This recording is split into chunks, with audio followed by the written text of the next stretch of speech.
On va parler de ce qui arrive demain, parce qu'entreprendre, c'est aussi ça, c'est anticiper, c'est innover, c'est construire justement le futur. Alors concrètement, comment préparer les prochaines étapes? Quelles sont les tendances, les solutions, les outils qui vont vraiment façonner l'entrepreneuriat de demain? Le titre de ce dernier talk, c'est « Quelles solutions concrètes pour préparer l'avenir ?» Et pour nous en parler, j'ai le plaisir d'accueillir Alison Jungling. Venez me rejoindre sur scène. Sacha Amselem, Johan Lopez, on peut les applaudir. Bienvenue.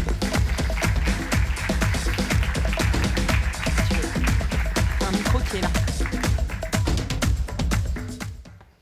Bonjour à tous les trois. Avant de vous présenter, j'aimerais qu'on pose une question à notre audience. Vous commencez à avoir l'habitude, que vous soyez là dans la salle ou en ligne.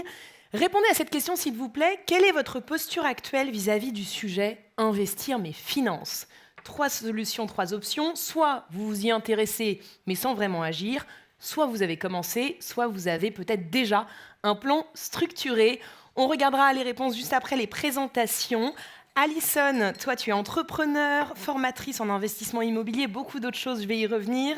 Sacha, toi tu es fondateur de Mon Plan Retraite, tu es aussi conseiller en gestion de patrimoine. Et Johan, tu es fondateur de Snowball. Alison, on revient à toi. Un mot peut-être sur ton parcours. Alors Alison, elle est passée au micro de Legend Ladies, il faut le dire, du podcast. Elle a un parcours absolument incroyable, donc allez lui parler ou écouter le podcast à la fin. Mais est-ce que là, en quelques mots, tu peux nous parler de ce que tu fais ? Alors, s'il faut le dire en quelques secondes, en gros, je vendais des vêtements sur les marchés et je me suis dit clairement, j'ai pas envie de faire ça toute ma vie, c'est pas OK. Et l'investissement immobilier me plaisait. Je voulais vivre de l'immobilier, tout le monde me disait c'est impossible. Et finalement, j'ai réussi à le faire. Donc, en pas si longtemps que ça. Et je pense que c'est ce qu'on va voir ensemble. Mais honnêtement, faut toujours croire en ce qu'on a au fond de nous et pas écouter ce qui se passe autour. Et tu vas nous dire justement comment tu as fait au travers des questions qu'on va voir ensemble. Sacha, je te laisse te présenter également en quelques mots, s'il te plaît. Ravi déjà de tous vous avoir en face de nous. Je suis conseiller en gestion de patrimoine, président et fondateur de la société Mon Plan Retraite. Donc on est une société de gestion de patrimoine localisée à Neuilly-sur-Seine et on se spécialise dans un produit financier bien spécifique qui sont les ETF pour plusieurs raisons que vous découvrirez pendant cette interview. Et évidemment, on propose tout type de produits financiers, que ce soit du plan d'épargne retraite, de l'assurance vie, du private equity, des produits structurés, du SCPI, enfin bref, on a toute une panoplie de produits qui sont les produits qu'on retrouve un petit peu partout, mais notre cœur, notre ADN reste l'ETF, qui sont aujourd'hui, et je pense que Johan, je vois Johan acquiescer juste à côté de moi, sont un enjeu majeur, puisque c'est vrai que sur les 18 derniers mois, les investissements en ETF en France ont doublé. Et ça fait maintenant déjà 1 an et demi que je travaille dessus. Donc je suis content de faire partie de ce petit groupuscule de conseillers en gestion de patrimoine qui se spécialisent là-dedans. Et on va effectivement en reparler. Merci Sacha. Johan, je te laisse te présenter et nous dire ce que fait Snowball. Bonsoir à toutes et à tous déjà, ravi d'être ici. Donc moi c'est Johan, je suis fondateur de Snowball que j'ai lancé en 2020, solo au début et puis maintenant on est une petite équipe, donc je suis passé un peu par toutes les étapes de l'entrepreneuriat. Et Snowball, donc c'est un média qui vise vraiment à démocratiser cet univers des finances personnelles pour le rendre un peu plus digeste, fun parfois et pour montrer que c'est quand même assez important qu'on soit entrepreneur ou un individu lambda. Merci à tous les trois. Alors, les résultats de la question qu'on a posée, qui était « Quelle est votre posture actuelle vis-à-vis du fait d'investir vos finances ?» Vous êtes presque 44% à vous y intéresser, mais sans agir. Vous allez voir que vous allez avoir des clés justement pour passer à l'action. Il y en a 37,5% d'entre vous qui ont commencé et vous êtes quasiment 19% à avoir un plan structuré. Alors, j'aimerais bien qu'on commence par le sujet des idées reçues. Je vais commencer par toi, Alison. Est-ce que tu as observé justement des idées reçues sur le sujet de l'anticipation financière, sur le sujet de l'investissement, du fait de préparer son avenir en tant qu'entrepreneur ? Alors, je pense que la première chose qui revient le plus, c'est je gagne le SMIC ou je ne gagne pas beaucoup d'argent et je ne peux pas investir. Et ça, c'est vraiment ce qu'on me dit le plus souvent, sauf que, honnêtement, même si on gagne 1 500 € par mois, on peut investir. Vraiment, ça c'est... Alors ok, ça ne sera pas tout de suite un appartement de 100 mètres carrés. Et d'ailleurs, pour le coup, en investissement, je ne conseille même pas d'acheter ce type de bien. Mais ça sera peut-être un studio, peut-être une place de parking. Mais en tout cas, il faut commencer. Ça, c'est la première chose. C'est peu importe par quoi vous pouvez commencer, mais il faut le faire. Et c'est comme ça que toi, tu as commencé d'ailleurs. J'ai commencé avec un appartement à 52 000 euros et aujourd'hui, j'achète des maisons à plusieurs millions. Voilà. Et en fait, vraiment, tout le monde peut le faire. Il faut juste poser la première pierre et à chaque fois, en fait, continuer un peu plus gros, un peu différent. Et puis, du moment qu'on investit tout le temps bien et qu'on comprend comment ça fonctionne, et croyez-moi, il n'y a pas énormément de choses à comprendre. Si j'ai été dans l'immobilier, c'est parce que, justement, il n'y avait pas grand-chose à comprendre et que j'avais pas beaucoup de diplômes, j'avais pas vraiment un savoir énorme. Et en fait, c'était pour moi l'investissement le plus sûr que j'ai trouvé. Et aujourd'hui, ça a fonctionné, quoi.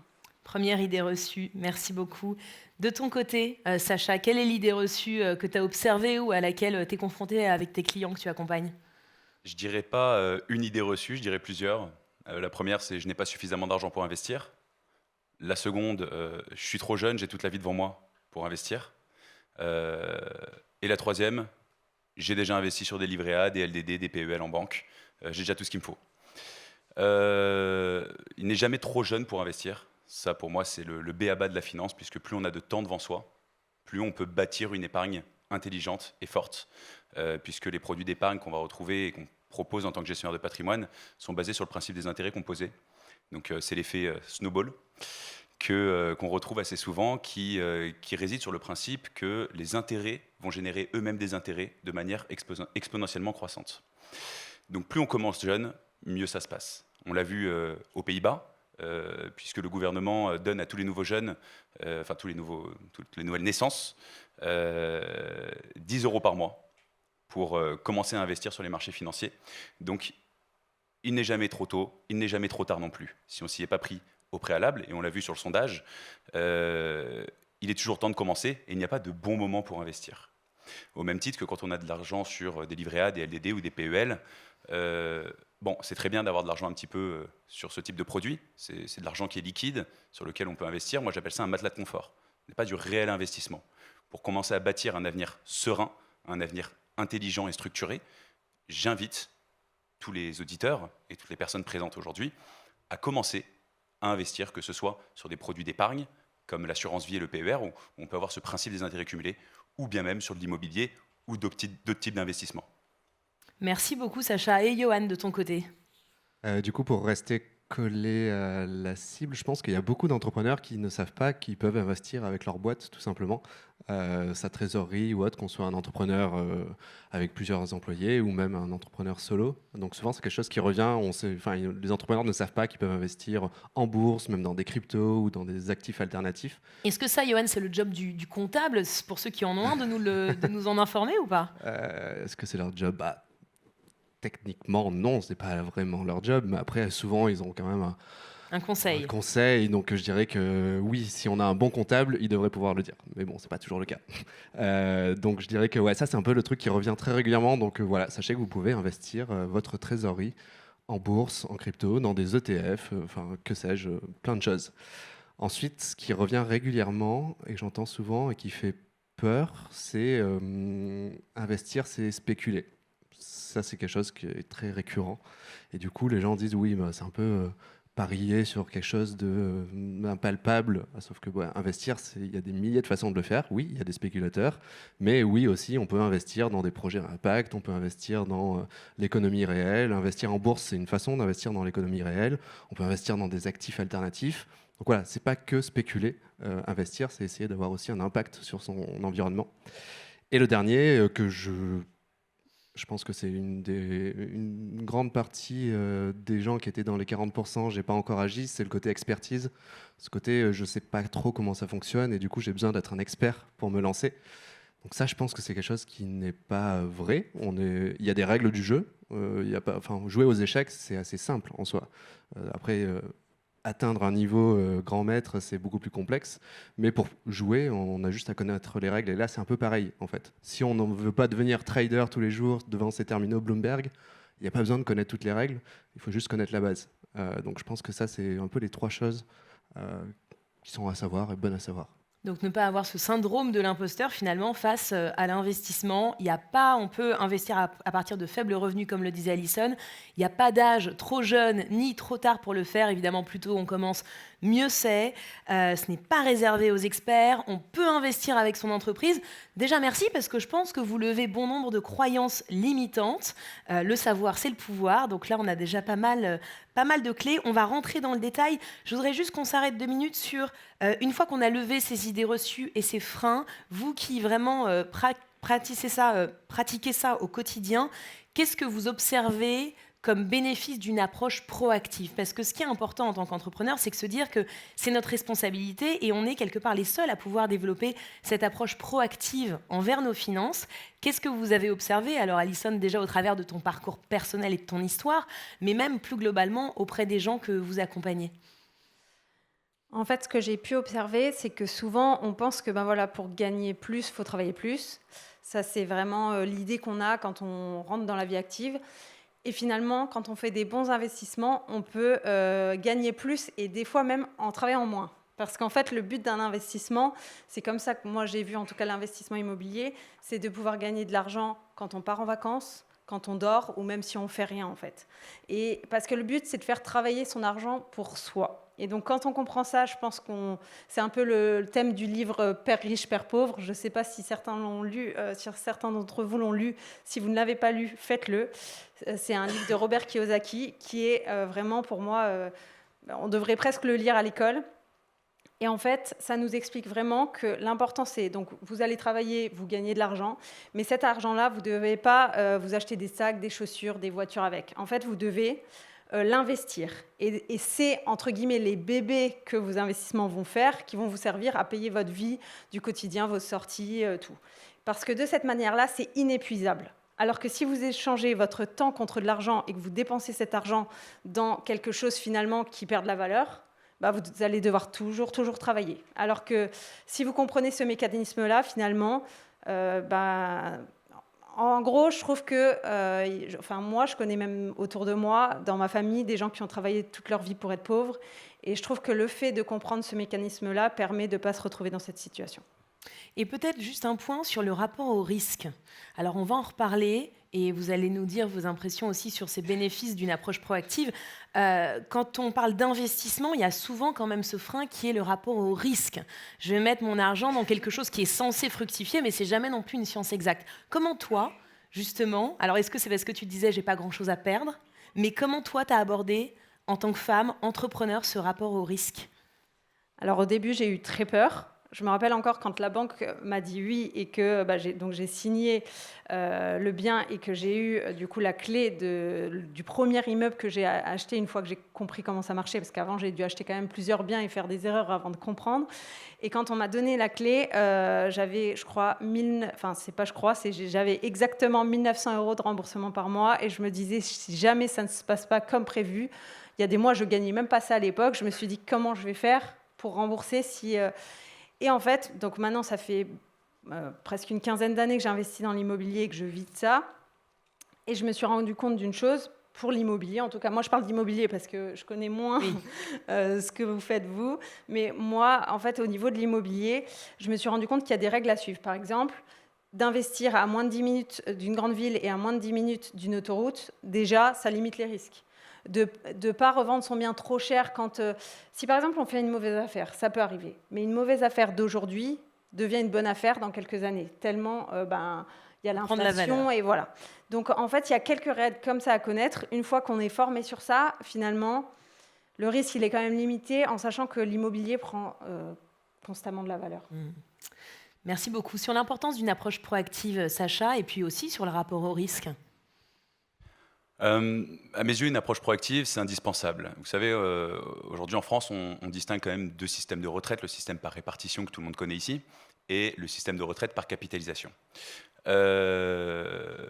sent des prémices venir, avec le passage de la loi Pacte en octobre 2019, qui a assoupli du coup les épargnes retraite Madelin, qui étaient des épargnes assez rigides, notamment à la sortie. Le passage au 1er janvier 2025 de la loi du partage de la valeur, qui oblige du coup les entreprises de plus de 11 salariés maintenant à cotiser pour leurs salariés. À l'époque, donc avant le 1er janvier, c'était quand même plus de 49 salariés. Donc ils sont obligés de repartager la valeur de l'entreprise, que ce soit par des plans d'épargne entreprise, des plans d'épargne retraite collectifs et d'autres systèmes.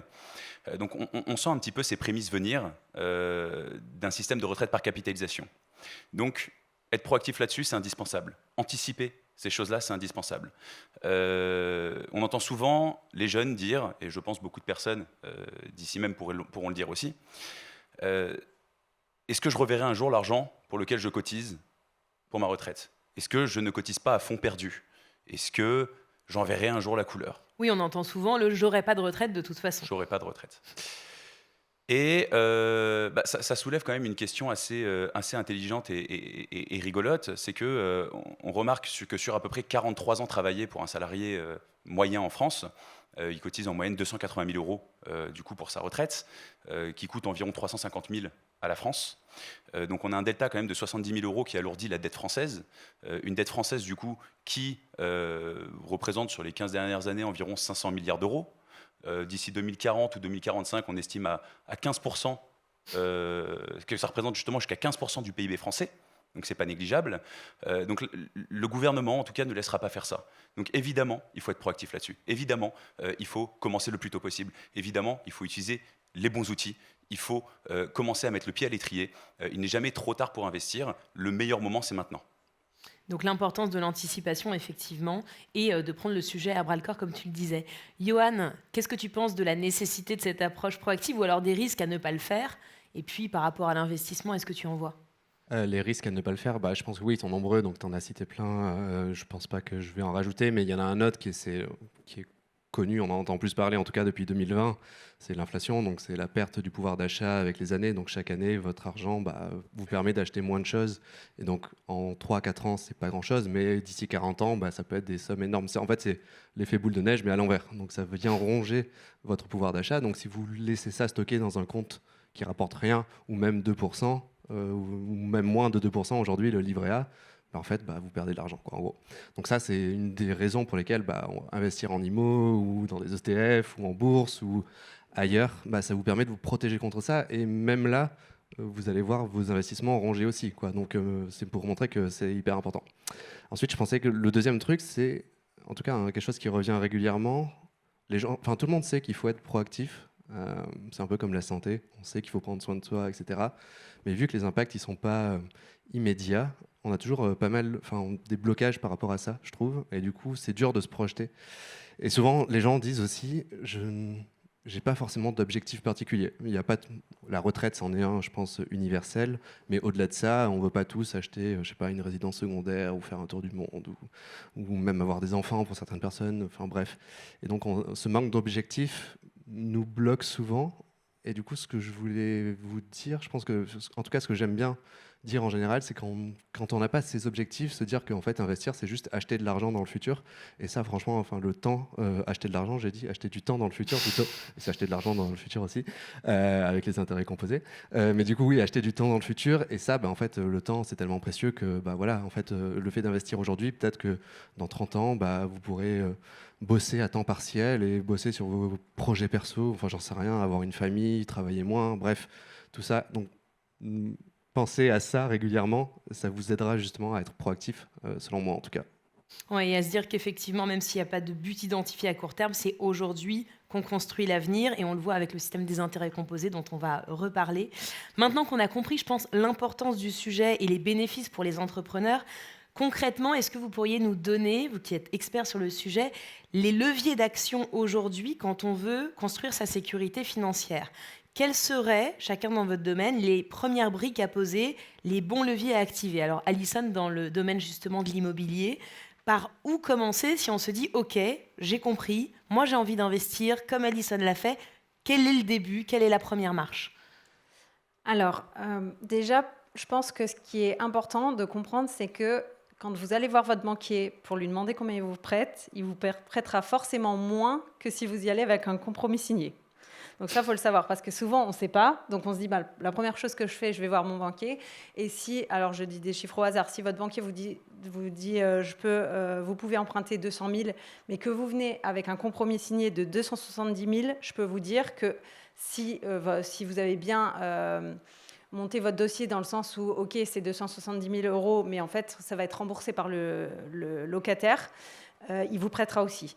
Donc en fait, je pense que déjà la première chose à faire, c'est se dire, voilà, ce soir, demain, je regarde sur le Bon Coin ce qui avance, je regarde par rapport à donc vous avez votre capacité d'emprunt aussi, souvent on dit 33%, mais il faut savoir une chose, c'est que donc, le banquier va prendre ce que vous gagnez, va estimer que sur 33% de ce que vous gagnez, ça peut être votre remboursement, parce que le reste, ça reste vos charges, et puis 33%, normalement, vous pouvez les mettre. Mais ce qu'il faut savoir aussi, c'est que pour 20% des clients, le banquier n'est pas obligé de respecter cette règle. Donc, vous pouvez très bien faire partie de ces 20%-là. Comment on fait partie de ces 20%-là ? En fait, il faut juste que le banquier, en gros, il vous aime bien, qu'il voit que vous savez où vous allez et qu'en gros, il se dise j'ai envie d'aider cette personne et j'ai envie qu'elle le fasse. Donc, pour moi, le premier objectif, vraiment, c'est se dire OK, j'investis. Vous pouvez calculer vos 33% au début et vous dire si je trouve un peu au-dessus, je vais pouvoir aussi l'acheter. Et aussi, toujours, pour moi, ce qui est vraiment le plus important, c'est de vérifier que les loyers rembourse et qui reste un tout petit peu plus que votre remboursement mensuel de crédit. Et ça existe, parce que souvent on dit mais non, mais ça n'existe pas, mais en fait c'est grâce aux travaux que vous allez faire dans le bien qui vont lui donner de la valeur, qui vont faire que en fait, vous allez acheter un bien qui est pas en dessous du prix du marché, qui est au prix du marché dans l'état dans lequel il sera au moment où vous allez l'acheter. Mais en général, quand on fait des travaux, 1 euro, ça se transforme vite en 3 euros de valeur. Donc en fait, quand on fait ça, finalement, on peut louer notre bien plus cher que notre remboursement de crédit. Donc si je te comprends bien, quitte à choisir sur l'investissement immobilier, il vaut mieux acheter avec des travaux à faire complètement, plutôt que d'acheter un produit déjà fait sur lequel il n'y a pas forcément de travaux. C'est exactement ça. C'est même pas qu'il vaut mieux, c'est qu'il ne faut pas acheter un bien qui est fini, parce que c'est la plus grosse erreur que vous pouvez faire. Parce qu'en investissement immobilier, pour gagner de l'argent, il faut avoir des travaux. C'est là où vraiment vous allez faire la différence avec les autres personnes. Parce qu'en fait, quand on achète un bien tout fini, finalement, la plus-value que vous auriez pu prendre vous la donnez à quelqu'un qui a fait ce que vous auriez dû faire en fait avant. Donc il faut toujours des travaux. Ce n'est pas forcément des gros travaux. Ça peut être juste rafraîchissement, changer la cuisine, changer la salle de bain, mettre du carrelage, du parquet, peindre les murs. Ça peut être juste ça. Mais il faut qu'entre ce que vous achetez et ce que vous mettez en location, il y ait un gap énorme visuel. Merci Alison pour cette première clé. Sacha, quelles seraient justement les premières étapes pour prendre soin de ses finances et pour commencer à investir ? Qu'est-ce que tu conseillerais et qu'est-ce que tu conseilles aussi aux clients que tu accompagnes ? Alors j'aime prendre cette image d'un enfant qui irait dans un magasin avec ses parents pour choisir une tirelire. Donc, il va d'abord choisir sa tirelire, il va choisir un cochon, un oiseau, un lapin, peu importe. Il va regarder évidemment la capacité qu'a cette tirelire à retenir ses économies, sa robustesse, sa marque, mais surtout son prix. Et ça, c'est quelque chose qu'on ne retrouve pas souvent, en tout cas chez les adultes, c'est les gens qui regardent le prix. On a tous tendance à faire confiance aujourd'hui à de grandes institutions, des banquiers, des assureurs, sans forcément regarder ce qu'ils font aujourd'hui avec notre argent. Et ça, pour moi, c'est le plus important. Donc pour poser brique par brique, j'ai envie de dire, une bonne stratégie d'investissement, il faut déterminer son profil investisseur. Donc savoir si on est quelqu'un de plutôt à risque, prudent ou équilibre. Et 2, évidemment, regarder sa durée d'investissement. La durée d'investissement, c'est crucial, puisque plus on a de temps devant nous, plus on peut se permettre de prendre du risque. Et une fois qu'on a fait ça, on a 5 piliers, du coup, qui sont indispensables. Le premier, c'est déterminer son matelas de confort. De 3 à 6 mois, posé sur des comptes surlivrés, donc indispensable pour pouvoir répondre à des besoins financiers instantanés, même si aujourd'hui les livrets en banque sont à 1,7%, donc ce n'est pas non plus faramineux. Ça ne couvre pas, comme disait Johan tout à l'heure, l'inflation, mais ça nous permet quand même d'avoir des toutes petites rentabilités et de pouvoir réagir en temps voulu. Le deuxième point, c'est de garantir son capital humain. Évidemment, c'est nous les investisseurs, il faut se couvrir. Donc pour ça, on va prendre une bonne prévoyance santé, une bonne mutuelle et une bonne assurance emprunteur. C'est indispensable. Le troisième, comme le disait Alison, c'est gérer sa dette. Donc gérer sa dette, ça va passer par éviter les préconsos. Évidemment, essayer de trouver un crédit en banque ou sur lequel on va avoir des taux d'intérêt plus faibles que les rentabilités qu'on va essayer d'avoir du coup via l'investissement. La quatrième, c'est avoir un investissement long terme. Long terme et surtout régulier. S'infliger une rigueur d'investissement, c'est le plus important. Se fixer un objectif de mensualité tous les mois et ne jamais y déroger, ça c'est la clé. Et évidemment, éviter le stock picking, éviter Qu'est-ce que c'est le stock picking ? Le stock picking, ça va être de choisir un seul investissement et de ne pas mettre tous ces œufs, enfin justement d'éviter. On va en reparler, voilà, la diversification. Voilà, c'est la diversification. Donc choisir le placement et se dire, oula, là, les marchés sont bas sur ce placement, je vais tout miser, je sens que j'ai ma veine en ce moment. Ça, faut l'éviter, évidemment. Et le dernier point, évidemment, ça va passer par la diversification des enveloppes. Donc dans les enveloppes, on va retrouver pas mal de choses. Hein. On a le PEA, le compte titre, l'assurance vie, le PER, le contrat de capi. On va avoir l'immobilier, on va avoir l'investissement en œuvres d'art, l'investissement en crypto, on va avoir la haute horlogerie, des voitures de collection, on peut avoir aussi des terres forestières. Enfin bref, il y a toute une panoplie d'investissements aujourd'hui qui permettent la diversification. Et pour moi, voilà les 5 plus gros piliers pour gérer son patrimoine. Merci Sacha. Et toi, Johan, comment est-ce que tu veux compléter sur justement les bonnes pratiques pour mettre le pied à l'étrier sur l'investissement et se lancer ? J'ai plus grand chose à dire après tout ça, mais du coup, je pense que non, si je vais donner Alors, du coup, ça va pas dans ton sens, donc je vais pas aider les gens ici, je pense, mais en tout cas, selon moi, pour se lancer, c'est un peu comme tout. Je parlais encore du sport, de la nutrition, etc.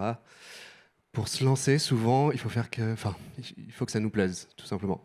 Du coup, souvent, je dis. Ouais, j'avais le neveu d'une amie, ses premiers invests, c'était des sneakers, quoi. C'est pas un conseil que lui aurait donné un conseiller en gestion de patrimoine, d'investir dans des sneakers. Par contre, il a mis le pied à l'étrier grâce à ça, il a commencé à gagner de l'argent, et du coup, après, il a investi dans des ETF, ainsi de suite. Moi, j'ai commencé en faisant du stock picking, donc c'était pas du tout la bonne chose. Mais par contre, j'ai commencé à mettre le pied à l'étrier, ça m'a plu, ça m'a intéressé, je me suis intéressé du coup aux ETF après, j'ai vu que c'était une erreur en soi de faire ça. Mais voilà, je me suis lancé. Certaines personnes se lancent dans les cryptos. C'est pas du tout le premier truc qu'il faudrait faire en soi. Donc voilà, c'était un peu... Si vous avez un sujet qui vous plaît, que ce soit l'IMO, les ETF, bon, je pense pas qu'il y ait des passions ETF dans l'audience, mais même si c'est assez passionnant. Mais je veux bien, voilà. Johan, que tu nous rappelles de quoi il s'agit quand on Les parle ETF, d'ETF, parce que ouais, je c'est sais vrai, qu'il on y en en a parle plein tout qui le temps, ne voient ouais. plus exactement ce que c'est, et l'erreur que tu as faite toi, parce que tu nous dis, moi j'ai tenté, et puis finalement, c'est pas ce qu'il fallait faire. Est-ce que tu peux nous expliquer un petit peu d'abord en quoi ça consiste ? Alors un ETF, pour faire simple, c'est un panier d'actions. Donc en gros, plutôt que d'acheter toutes les entreprises du CAC 40, par exemple, vous pouvez acheter une part d'un ETF qui investit dans les 40 entreprises. Donc ça permet d'investir instantanément dans 40 entreprises et avec des frais plus bas. Bon bref, c'est une diversification instantanée, simple. Voilà, si je devais caricaturer les ETF. Mon erreur, qui finalement n'était pas une erreur, parce que j'ai eu de la chance, mais du coup, voilà, mes premières actions, j'ai acheté Apple, quoi, parce que j'étais fan d'Apple, fanboy, j'achète un iPhone par an, du coup, j'ai acheté une action Apple. C'était une erreur en soi. En regardant dans le rétro, c'était pas une erreur, parce que bon, l'action a grimpé, mais c'était quand même une erreur, parce que j'aurais mieux fait d'investir dans des ETF. Donc, voilà, c'est à prendre entre guillemets, c'était pas vraiment une erreur, mais voilà, c'est tout ça pour dire que faire ce qui nous plaît, parfois, c'est la bonne façon de mettre le pied à l'étrier. Oui, effectivement, investir dans ce qu'on aime, c'est quand même un petit peu mieux et forcément plus enthousiasmant. Tout à l'heure, Alison prenait l'exemple, et je pense qu'on s'est tous projetés de se dire ce soir, regardez sur le Bon Coin, regardez ce qu'il y a à vendre, et puis projetez-vous. J'aimerais vraiment, parce qu'on va tous ressortir de là en se disant, on a compris l'intérêt, on a envie, Johan et Sacha, que vous nous disiez, ok, j'ai un peu de trésor sur ma boîte, ou alors j'ai un petit peu de capital en perso. Concrètement, si on sort de l'exemple de l'immobilier que nous a donné Alison, quand on sort d'ici ce soir ou demain, on a envie de commencer à investir, même si c'est petit, sur une fréquence. Qu'est-ce qu'on commence par faire ? Sacha et puis ensuite Johan. À part venir vous voir, évidemment. Déjà, évidemment, venez nous voir. C'est le b.a.-ba. Non, blague à part, déterminez votre profil investisseur et vos objectifs. Si vous dites, bon, j'ai 5, 10, 15, 20, 30, 40 ans, évidemment, ça va varier énormément sur les objectifs. Si vous fixez un objectif immobilier sur 5 ans, par exemple, ou si vous avez un objectif retraite anticipée à 45 ans, donc vous laissez 10 ans pour quelqu'un de jeune, évidemment, c'est déterminer ses objectifs, son profil investisseur et la durée d'investissement. Une fois que ça c'est fait, Johan l'a très bien dit, essayez de trouver des placements qui vous plaisent. Tout à l'heure, je parlais d'art. Pour certaines femmes, on peut parler même de sac à main. C'est des investissements aussi. Un Birkin, un Chanel. Et oui, ça fait plus de plus-value que le S&P 500 sur les 10-15 dernières années quand même. Les montres aussi ? Les montres, évidemment. Bon, là, ça a pris une petite claque, mais c'est très intéressant il y a encore 3 ans. L'or, enfin bref, quelque chose qui vous plaît et qui vous parle. Pourquoi ? Parce qu'au moins, vous savez dans quoi vous allez investir. Et c'est là que moi, je mets un gros bémol sur faire confiance justement aux grandes institutions, comme j'en parlais tout à l'heure. Ils vous mettent des paniers, on appelle des OPCVM, c'est des organismes de placement collectif à valeur mobilière. Il faut savoir que 90, voire peut-être même plus, un peu plus, je dirais, des épargnes françaises en assurance vie et en PER sont composées à 100% d'OPCVM. Et ça, les Français ne le savent pas forcément. La moyenne de frais d'un OPCVM est de 2,26% en France. La moyenne de frais d'un ETF est de 0,15%. Juste cette différence, ce delta, occasionne des dizaines et des dizaines de milliers d'euros d'économies sur les épargnes. Et il en parlait tout à l'heure, les ETF, du coup, sont à moindre frais. Et c'est pour cette raison, justement, que je disais, il faut mettre le pied à l'étrier, il faut se lancer, il faut aller sur des choses qui nous parlent. On peut aller chercher des choses qui nous parlent en ETF, on peut aller chercher des choses qui nous parlent en œuvre d'art, en montre, en voiture de collection pour les grands passionnés. On a plein de choses aujourd'hui qui nous permettent de constituer un capital, mais évidemment, il faut se lancer. Merci beaucoup, Sacha. Johan, tu dirais quoi, toi, si voilà, la première action à faire si on veut investir en complément de ce qui a été dit? Première action, non mais il y en a plein. Non mais je pense que déjà connaître tout ce qu'on peut faire. Donc, je sais pas si vous voulez placer votre trésorerie de façon safe, bah, ouvrez plutôt des comptes à terme. C'est ce que moi je fais avec ma trésorerie de Snowball par exemple. Donc un compte à terme, ceux qui connaissent pas, c'est, je caricature, mais vous donnez de l'argent à une banque qui est bloquée pendant une certaine période et en échange, elle vous donne des intérêts, quoi, tout simplement. Et donc, selon, il y a des 3 mois, 6 mois, 12 mois, etc. Donc ça, c'est quelque chose qui peut être intéressant quand on est entrepreneur et qu'on ne veut pas trop prendre de risques. Si on veut prendre un peu plus de risques, bah, ouvrez un compte titre. Il y a pas mal d'acteurs aujourd'hui qui permettent d'ouvrir un compte titre. Un compte titre, c'est quoi? Ça permet d'investir en bourse, pour faire simple, ou même en obligations. Voilà, il y a des Interactive Brokers, qui permet d'ouvrir. YouMoney, je crois, permet de le faire en gestion déléguée. Donc, si vous voulez pas vous prendre la tête avec quel ETF j'achète, etc., bah, YouMoney permet de le faire. Bref, il y a plusieurs acteurs. Et les cryptos, vous pouvez aussi investir des cryptos, votre trésorerie. Alors, bah, voilà, là, il faut une petite partie, je dirais, parce que mettez pas all-in dans le Bitcoin. C'est pas du tout un conseil en investissement financier que je suis en train de donner. Mais voilà, vous avez des acteurs, genre CoinHouse, un français qui permet d'investir sa trésor en bourse, en crypto, pardon. Donc voilà, il y a plein de Matisse. Vous pouvez même investir dans du quota carbone avec Omayo, je crois, avec sa boîte. Bon, il y a plein de Il y en a possibilités. plein, quoi, ouais. Et en vous écoutant, je me demande, est-ce que l'IA, ChatGPT, est de bons conseils là-dessus? Qu'est-ce que vous en pensez? Est-ce que on peut lui demander, justement, voilà, j'ai tel profil, qu'est-ce que tu me conseilles d'investir, Alison? Alors moi, je m'en sers de plus en plus. Alors pas forcément dans l'IMO, mais en général. Et je pense que... Mais par contre, j'ai déjà posé des questions dans l'IMO, justement, pour voir. Franchement, il est pas mal, hein, quand même. Il est quand même vraiment pas mal. Moi, ça m'a bluffé, quoi. Je me suis dit, mais en fait, il a regardé ma formation, quoi.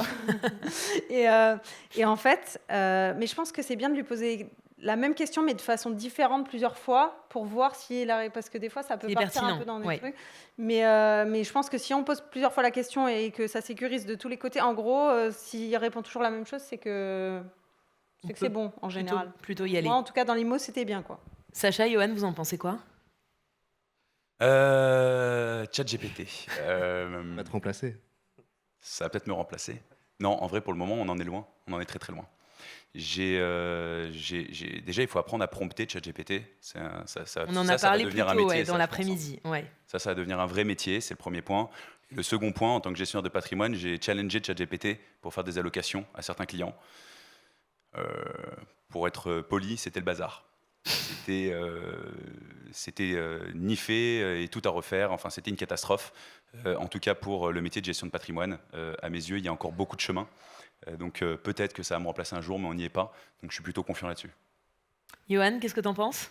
Non, moi je pense que il est très bon en pédagogie et en vulgarisation. Donc si vous ne savez pas ce que c'est un ETF et que vous lui demandez, franchement, il fait vraiment bien le taf. Donc il va peut-être me remplacer moi, pas toi. Donc finalement. Donc ouais, allez-y sur ça. Mais ouais, Non, il est assez bon en fait, si, il est bon sur là où je l'ai trouvé assez doué. Alors il faut pas avoir peur, moi ça va, j'ai pas trop peur, mais j'ai filé mes relevés de compte et j'ai dit fais-moi une analyse de mes 3 derniers mois. Et il était assez doué, et du coup c'est ceux qui veulent faire un budget rapido, si vous pas vous prendre la tête à aller checker tout ce que vous avez fait, filez-lui anonymisé si vous voulez, c'est peut-être mieux. Johan, on se déresponsabilise de la suite. Chacun fait comme il veut. Je parle plus. Mais intéressant de tester. Parlez-nous peut-être des écueils justement à éviter, peut-être vous, des erreurs que vous avez faites. Johan, tu peux garder la parole. Voilà, est-ce que quand on parle justement de prévention, d'investissement, il y a des erreurs vraiment à éviter? Vous avez évoqué plusieurs fois l'importance de la diversification, mais voilà, est-ce que vous voyez des écueils qui pourraient nous faire gagner du temps et potentiellement de l'argent? Du coup, j'ai déjà évoqué les premières. Ah si, j'en ai déjà fait pas mal. Ça, il y a des produits en bourse qui s'appellent, des produits à effet de levier. Donc en gros, vous investissez dans un truc et si l'action il y a une plus-value, donc elle prend de la valeur, vous faites un x2, x3 ou voire x10. Et du coup, j'avais fait ça une fois sur Netflix, donc j'avais parié plutôt à la baisse. Et je sais pas, j'avais entre guillemets gagné parce que c'est impossible de prévoir le futur. Donc ça se rapproche plus de casino, ça, même si c'est des produits financiers réglementés, etc. Et 2 semaines après, je me dis tiens, je vais le refaire. Et du coup, cette fois, j'ai perdu plus que ce que j'ai gagné. Donc c'est vraiment le mécanisme casino là. C'est vous gagnez, et puis paf. Là, c'était un petit peu un coup de poker finalement.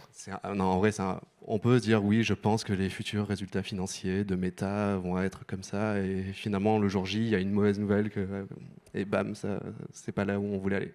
Donc ouais, ça, ne touchez pas trop aux produits avec effet de levier. Ne pas trop toucher aux produits avec effet de levier. Sacha, quelles sont les erreurs que tu vois le plus fréquemment et que tu as appris justement à éviter pour toi et pour tes clients? Je trouve que Johan nous a donné un super exemple.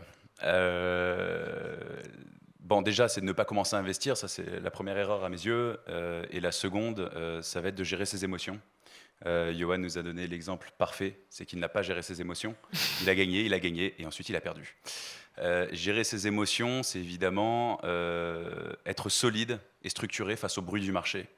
Quand les marchés financiers sont extrêmement hauts, on est super content, c'est l'euphorie. Quand on perd 20, 30, 40%, c'est un peu moins cool. Et quand c'est moins cool, qu'est-ce qui se passe? On réagit à chaud. Et quand on réagit à chaud, on fait des erreurs.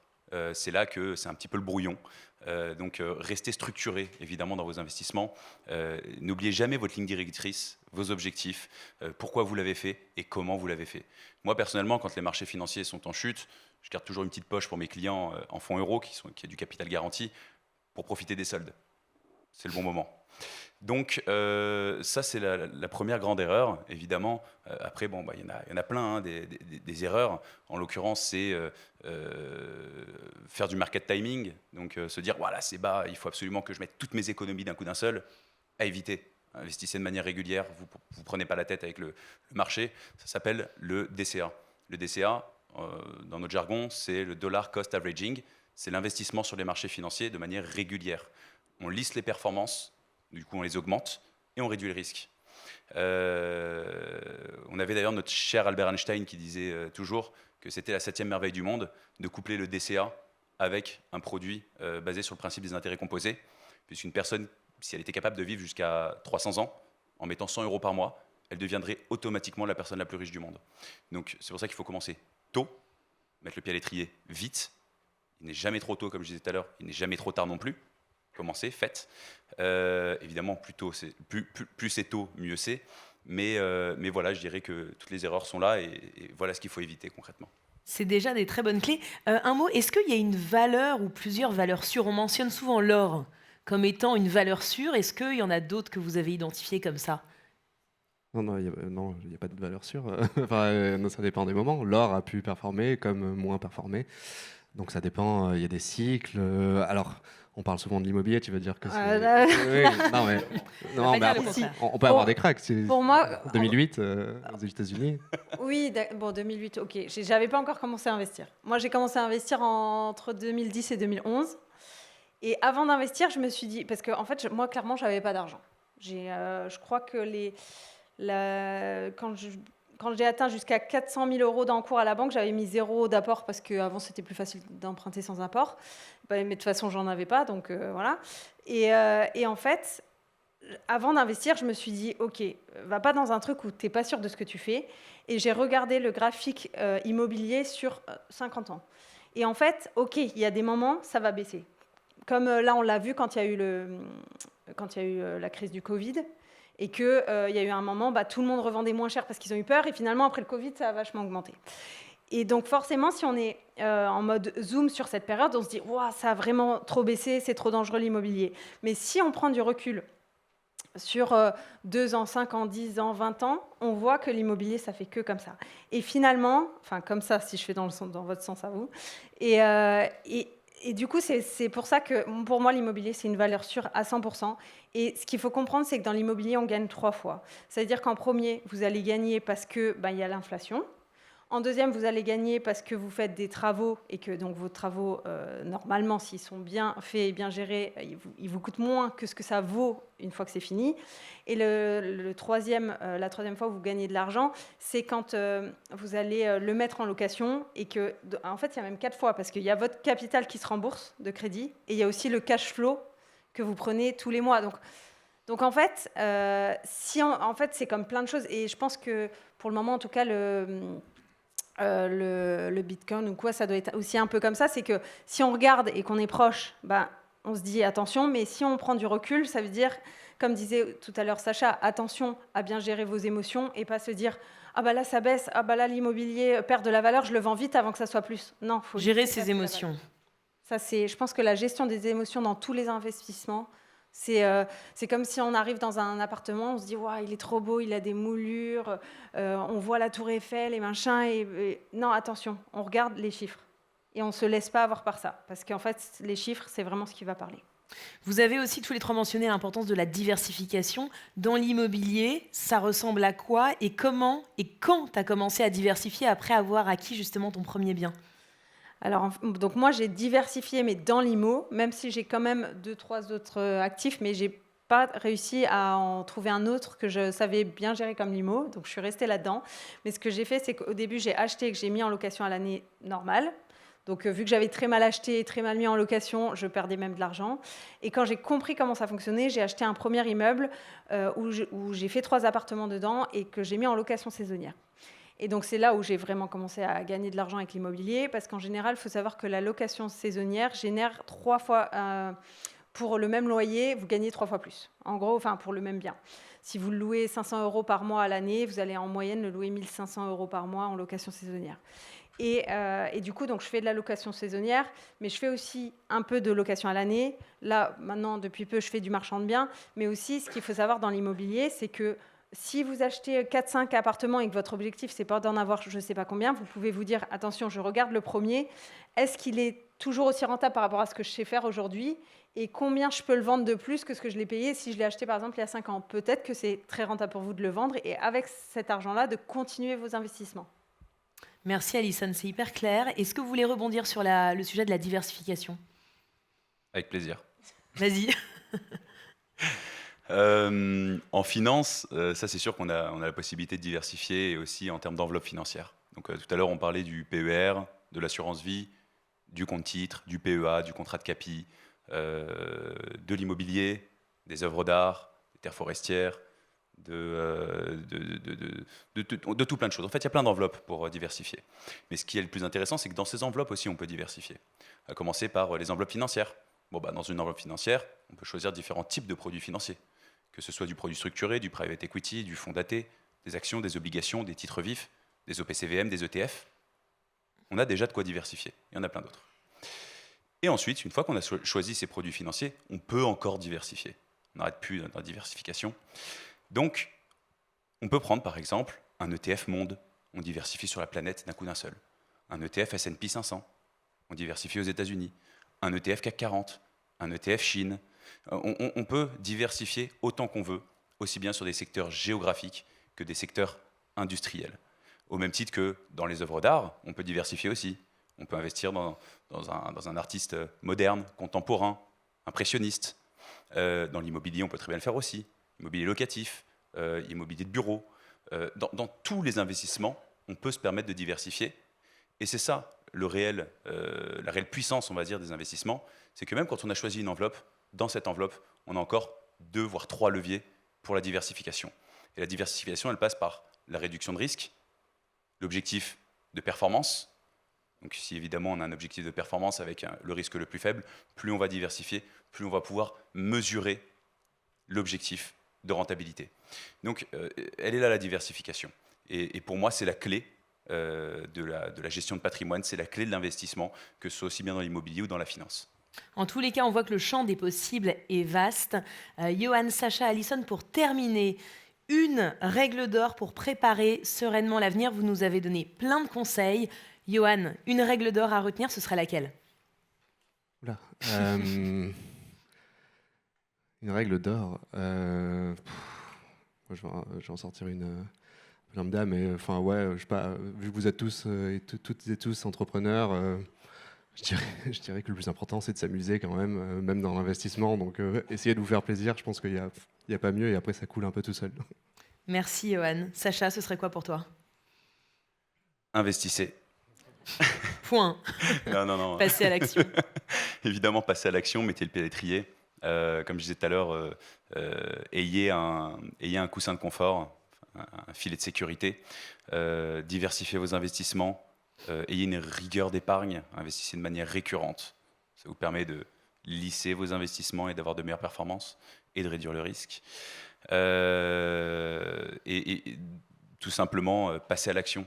N'attendez pas demain. Le meilleur moment pour investir, comme je disais tout à l'heure, c'est maintenant. Il y avait un peu plus d'une règle, mais on accepte, parce que c'est forcément des clés qui sont hyper importantes. Et toi, Alison?